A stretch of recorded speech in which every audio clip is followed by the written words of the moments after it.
CBS News Radio will sign off this Friday after nearly a century on the air. And hundreds of millions of listeners have tuned in over the decades to an organization that helped invent broadcast news. CBS's Bradley Blackburn sat down with some familiar voices for a look back and a listen. Good morning, I'm Steve Kathan. The voices of Steve Kathan and Deborah Rodriguez. New Iranian attacks Are familiar for millions of listeners.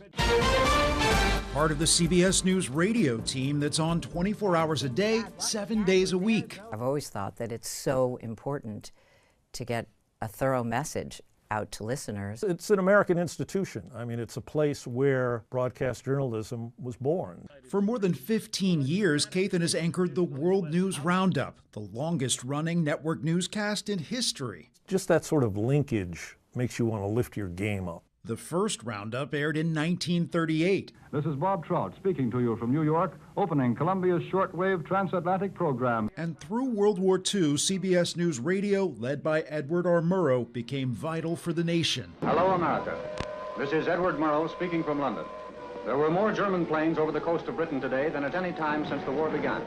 You didn't work for Murrow if you couldn't write well. Former CBS News anchor Dan Rather grew up listening to those broadcasts. CBS Radio should be remembered for becoming a national institution.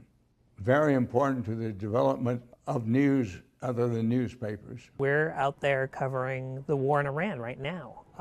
What's going on there? What's happening in the Strait of Hormuz? Dustin Gervais manages CBS News Radio today. We went to the old newsroom where Walter Cronkite once anchored. This wall was the map that was behind Walter Cronkite when he was doing broadcasts. And radio correspondents used typewriters and reel-to-reel tape to report history. This morning, divers taken to the scene by another mini-submarine. What we do here at CBS has continued from when we started in the 20s to today. A couple of presidential inaugurations along the way. People visits. Yeah. I remember doing a bunch of those. For journalists who've covered it all, their own sign-off is a defining moment. I think the heart and soul of an era in news telling is going to be lost. You think about people who have done it previously and the history behind it all, it's been a real honor. The voices, delivering the news, I'm Peter King. I'm Wendy Gillette. I'm Jennifer Kuiper. leaving their own legacy. I'm Allison Keyes. I'm Christopher Cruz. I'm Cammie McCormick. I'm Stacy Lynn. I'm Michael Wallace. I'm Linda Kenyon. This is CBS News. Bradley Blackburn, CBS News, New York. Bradley, thank you for that story. CBS News Radio is carried by 700 affiliates nationwide and reaches more than 20 million people every week.